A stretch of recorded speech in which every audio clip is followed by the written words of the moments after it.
let's make some delicious sweet potato chocolate chip cookies that are healthy and date sweetened. Let's get to the recipe.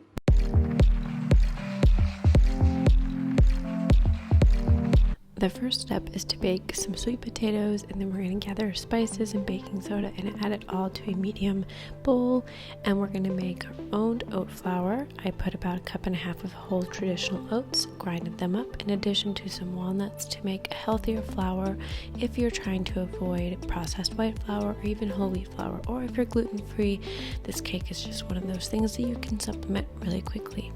Add the flours to the spices and mix with a spoon. To those sweet potatoes, we're going to add 14 medjool dates and 1/2 cup of almond butter, and we're going to take a hand blender and mix everything until it's super smooth.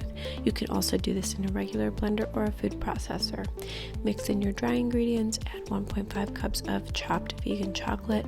I like to add a lot just in case because I like chocolate in almost everything. Mix until really well combined. You can add some raisins if you'd like. It's completely optional, in addition to some vanilla extract. And if for some reason the mixture looks too wet, add a couple tablespoons.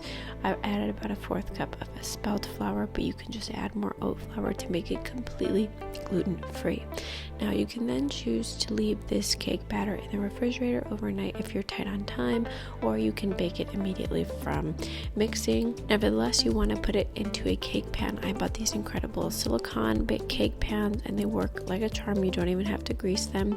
Add your cake mixture into it, flatten it out, make sure there are no air bubbles, and bake at 340 degrees Fahrenheit, 180 Celsius for 1 hour, turning the tray halfway.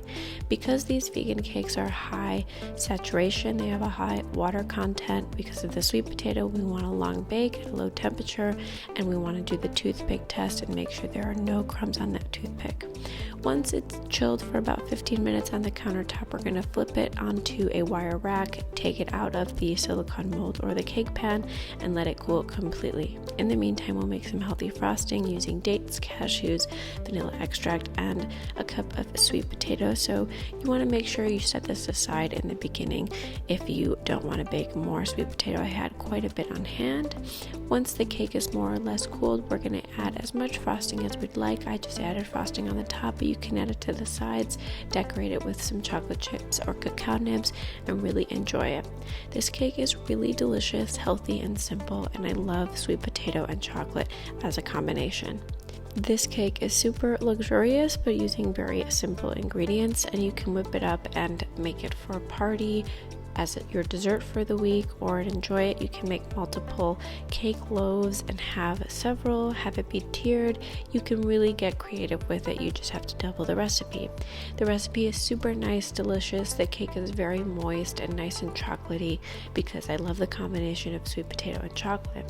If you guys like this content, be sure to subscribe to the channel where you'll receive free full-length videos and recipes on Fridays and daily shorts. See you next time.